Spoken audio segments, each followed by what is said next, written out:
ചായക്കടയിലൊക്കെ ചില്ല് കൂട്ടിലിട്ട് വെച്ചിട്ടുള്ള വെട്ട് കേക്ക് എല്ലാവരും കണ്ടിട്ടുണ്ടാവില്ലേ? ഇന്ന് അതിൻ്റെ റെസിപ്പിയാണ് ഡെയിലി ലൈഫിൽ നമ്മൾ കാണിക്കാൻ പോകുന്നത്. അപ്പോൾ എല്ലാവർക്കും വീഡിയോയിലേക്ക് സ്വാഗതം. വീഡിയോ കാണുന്നതിന് മുന്നേ ആയിട്ട് ഇതുവരെ ചാനൽ സബ്സ്ക്രൈബ് ചെയ്യാത്തവരൊക്കെ ഒന്ന് ചാനൽ സബ്സ്ക്രൈബ് ചെയ്യുക. സബ്സ്ക്രൈബ് ചെയ്യുമ്പോൾ ബെല്ലൈക്കൺ കൂടെ ഒന്ന് പ്രസ് ചെയ്യണം കേട്ടോ. എന്നാൽ വീഡിയോയിലോട്ട് പോവാം. ഇത് കണ്ടോ, കണ്ട ഹാർഡായിട്ട് തോന്നിയെങ്കിലും വളരെ സോഫ്റ്റ് ആയിട്ടുള്ള നല്ല ടേസ്റ്റി ആയിട്ടുള്ള ഒരു വെട്ട് കേക്കാണിത്. അപ്പം നമുക്കിത് വീട്ടിൽ തന്നെ വളരെ സിമ്പിളായിട്ട് ഉണ്ടാക്കാം. അപ്പോൾ റെസിപ്പി എന്താണെന്ന് നമുക്ക് നോക്കാം. അപ്പോൾ ഇതിന് വേണ്ടിയിട്ട് നമുക്ക് 8 മുട്ട വേണം, അതുപോലെ 2 ഗ്ലാസ് പഞ്ചസാര, കുറച്ച് ഏലക്ക പൊടിച്ചത്, ഫ്ലേവർ എത്രയാണോ നിങ്ങൾക്ക് വേണ്ടതിനനുസരിച്ച് ചെയ്യാം, കുറച്ച് സോഡാപ്പൊടിയും ഉപ്പും. സോഡാപ്പൊടി എന്ന് പറഞ്ഞാൽ അപ്പക്കാരെന്നും പറയും.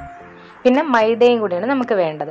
അപ്പം ആദ്യം നമ്മൾ ഒരു ഉരുളിയിലാണ് ഞാനിപ്പോൾ ഇത് മിക്സ് ചെയ്യാൻ പോകുന്നത്. അതിലോട്ട് ഈ മുട്ട പൊട്ടിച്ചൊഴിക്കുകയാണ്. 8 മുട്ടയാണ് അതിൻ്റെ കണക്ക്. അപ്പം 8 മുട്ടയും പൊട്ടിച്ചൊഴിച്ചതിന് ശേഷം ബാക്കി ഇൻഗ്രീഡിയൻസ് ഒക്കെ നമുക്ക് അതിലോട്ട് ഇട്ട് കൊടുക്കാം. അപ്പോൾ ഇതാ 8 മുട്ട നമ്മൾ ഒഴിച്ചിട്ടുണ്ട്. ഇനി ഇതാ ഇൻഗ്രീഡിയൻസ് എല്ലാം ഇട്ട് കൊടുത്തു. എല്ലാം ഇല്ല, പഞ്ചസാരയും ഉപ്പും സോഡാപ്പൊടിയും ഏലക്ക പൊടിച്ചത് പഞ്ചസാരയും കൂടെ കൂട്ടിയിട്ടാട്ടോ പൊടിച്ചത്. അതുകൊണ്ടാണ് ആ പഞ്ചസാരയുടെ ഇത് കാണുന്നത്, വൈറ്റ് കളറിൽ അത് കാണുന്നത്. പിന്നെ എന്നിട്ട് ഇത് നന്നായിട്ടൊന്ന് മിക്സ് ചെയ്ത് കൊടുക്കുക. നിങ്ങൾക്ക് കൈ വെച്ച് വേണമെങ്കിൽ അങ്ങനെ ചെയ്യാം, അല്ലെങ്കിൽ ഹാൻഡ് മിക്സർ ഉണ്ടെങ്കിൽ അങ്ങനെയോ തവി വെച്ചോ എങ്ങനെ വേണമെങ്കിലും മിക്സ് ചെയ്യാം. ഈ പഞ്ചസാര നന്നായിട്ട് അലിഞ്ഞ് കിട്ടണം. കുറച്ച് യെല്ലോ കളർ കൂടുതൽ വേണമെന്നുണ്ടെങ്കിൽ ഇത്തിരി മഞ്ഞൾപ്പൊടി കൂടെ ഇടാം. അത് ഓപ്ഷണലാണ്, ഇല്ലെങ്കിലും കുഴപ്പമില്ല. ഇനി അത് നന്നായിട്ട് മിക്സ് ചെയ്തതിന് ശേഷം നമ്മൾ മൈദ ഇതിലോട്ട് ഇട്ട് കൊടുക്കുകയാണ്. കുറച്ചായിട്ട് മൈദ ഇട്ട് നന്നായിട്ട് നമ്മൾ കൈ വെച്ച് തന്നെ മിക്സ് ചെയ്യണം. ഇത് മിക്സ് ചെയ്ത് നന്നായിട്ട് കുഴച്ചെടുക്കുമ്പോഴാണ് നല്ല ഡോ ആയിട്ട് നമുക്കിത് കിട്ടുള്ളൂ. അപ്പോൾ അതുകൊണ്ട് നന്നായിട്ട് കുഴച്ചെടുക്കുക. അപ്പോൾ ഒരുമിച്ച് മൈദ ഇടണ്ട, കുറച്ചായിട്ട് ഇട്ട് കൊടുത്താൽ മതി. ഇനി അതിന് നന്നായി ഒന്ന് കുഴച്ചെടുക്കുകയാണ്. അപ്പോൾ ഈ കുഴയ്ക്കുന്നത് കണ്ട് നോക്കുക, ഇതുപോലെ തന്നെ നന്നായിട്ട് കുഴച്ചെടുക്കണം.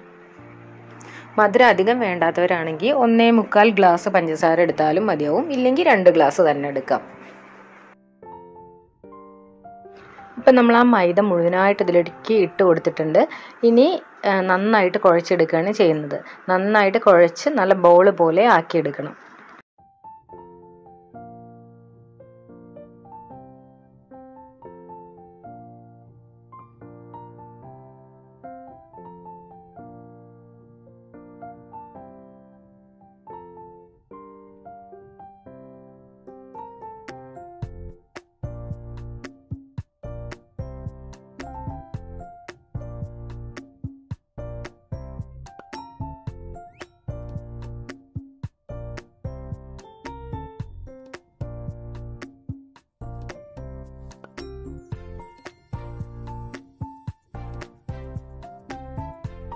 നന്നായിട്ട് കുഴച്ച് അതിനൊരു ബോളാക്കി എടുത്തതിന് ശേഷം നമ്മൾ കൗണ്ടർ ടോപ്പിലിട്ടിട്ട് ഒന്നുകൂടെ ഇതിനെ കുഴച്ച് നന്നായിട്ട് സോഫ്റ്റാക്കി എടുക്കുകയാണ് ചെയ്യുന്നത്.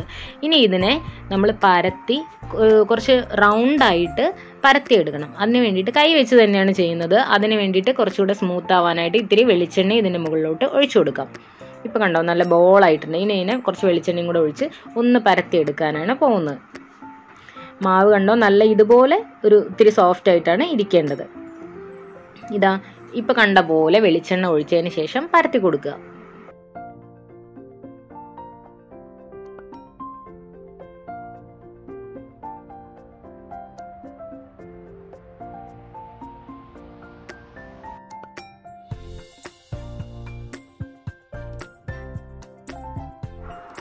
ഈ കാണുന്ന ഒരു തിക്നെസ് ആയിരിക്കണം നമ്മളെ ഡോക്ക് ഉണ്ടാവേണ്ടത്. ഇനി ഇതിൽ നിന്നാണ് നമ്മൾ കേക്കിന് വേണ്ടി കട്ട് ചെയ്തെടുക്കുന്നത്. ഇതിവിടെ ഇരിക്കട്ടെ. ഈ സമയത്ത് നമുക്ക് അടുപ്പിൽ ഉരുളി വെക്കാം. ഞാനിപ്പോൾ ഉരുളിയാണ് വെച്ചിട്ടുള്ളത്. അത് ചൂടായതിന് ശേഷം അതിലോട്ട് വെളിച്ചെണ്ണ ഒഴിക്കാൻ പോവാണ്. ഏകദേശം ഇത്രയും കേക്ക് ഉണ്ടാക്കാനായിട്ട് നമുക്കൊരു 1/2 ലിറ്റർ വെളിച്ചെണ്ണ ഒഴിച്ചെടുക്കാം. എപ്പോഴും വെളിച്ചെണ്ണ നമ്മൾ സിമ്മിൽ അല്ലെങ്കിൽ മീഡിയം ഫ്ലെയിമിൽ മാത്രം ഇട്ടിട്ടേ ചൂടാക്കാൻ പാടുള്ളൂ. തിളയ്ക്കാൻ പാടില്ല എണ്ണ. തിളച്ച് കഴിഞ്ഞാൽ കേക്ക് കരിഞ്ഞു പോവും, അകം വെന്ത് കിട്ടില്ല. അപ്പോൾ അതുകൊണ്ട് എപ്പോഴും കേക്ക് ഉണ്ടാക്കുമ്പോൾ ഒന്നുകിൽ ലോ ഫ്ലെയിം ആയിരിക്കണം, അല്ലെങ്കിൽ മീഡിയം ഫ്ലെയിം ആയിരിക്കണം. ഇതിപ്പോൾ നമ്മൾ അച്ചപ്പം ഉണ്ടാക്കിയിരുന്നു തൊട്ട് മുന്നേ.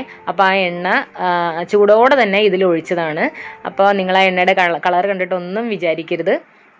നമ്മൾ പഴയ എണ്ണയൊന്നും അല്ലാതെ അത് ഇപ്പം ഉണ്ടാക്കിയ ചൂടോടുള്ള എണ്ണ തന്നെയായിരുന്നു. അപ്പോൾ ആ എണ്ണയും കൂടെ ഒഴിച്ചിട്ടുണ്ട്. അതുകൊണ്ടാണ് എണ്ണയുടെ കളറ് ആ കളറായത്.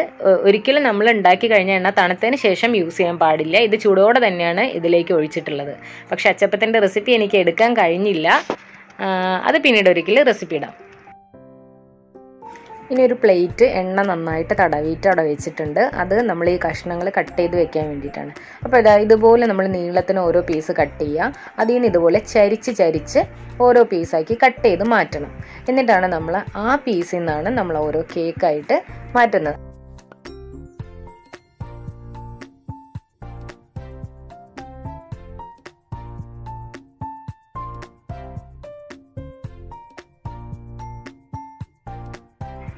ചരിച്ച് കട്ട് ചെയ്ത് വെച്ച ഓരോ പീസും എടുത്ത് ഇതുപോലെ നമുക്ക് ഓരോ കട്ട് ചെയ്ത് എടുക്കണം. അതായത് നമ്മൾ കട്ട് ചെയ്ത് വെച്ച ആ പീസ് ഉണ്ടല്ലോ, അതിനൊന്ന് തിരിച്ചിടുക. എന്നിട്ട് അതിൻ്റെ മിഡിലായിട്ട് കത്തി വെച്ച് ഒന്ന് വെട്ടിക്കൊടുക്കുക. ഇതാണ് വെട്ട് കേക്ക്.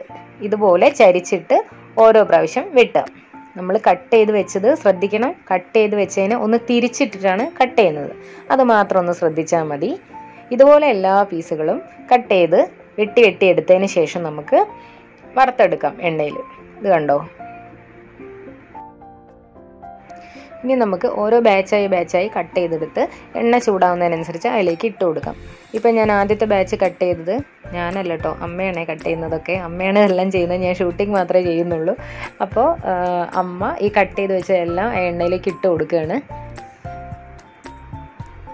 എണ്ണ കണ്ടോ, തിളയ്ക്കാൻ പാടില്ല. ഈ ഒരു മീഡിയം ഫ്ലെയിമിലിട്ട് ചൂടിലായിരിക്കണം നമ്മളിത് വറുത്തെടുക്കുന്നത്.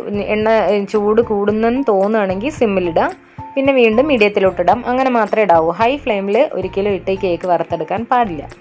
അപ്പോൾ ഇതിന് കേക്കിൻ്റെ കളർ മാറി വരുന്നത് നിങ്ങൾക്ക് കണ്ടാൽ മനസ്സിലാവുണ്ടാവും. വൈറ്റ് കളറായി, നല്ല വൈറ്റായി, എല്ലാ കേക്കും നല്ല വൈറ്റ് കളറായതിന് ശേഷം മാത്രമേ നമുക്കിത് ഇളക്കി കൊടുക്കാൻ പാടുള്ളൂ. അല്ലെങ്കിൽ ഇത് ചിലപ്പം പൊട്ടിപ്പോവും, പൊടിഞ്ഞൊക്കെ പോവും. അതുകൊണ്ട് അതെപ്പോഴും ശ്രദ്ധിക്കണം. കേക്കെല്ലാം നല്ല വൈറ്റ് കളറായതിന് ശേഷം നമുക്ക് ഇളക്കി ഒന്ന് തിരിച്ചൊക്കെ ഇട്ട് കൊടുക്കാം.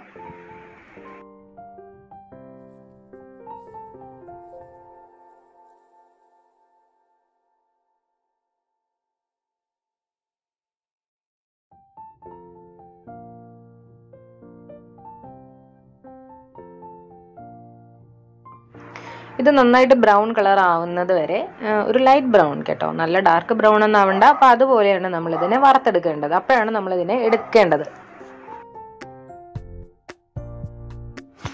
ഇത് ഇപ്പം കറക്റ്റ് ബ്രൗൺ കളർ ആയിട്ടുണ്ട്. ഈ സമയത്താണ് നമ്മളിതിനെ കോരി എടുക്കുന്നത്.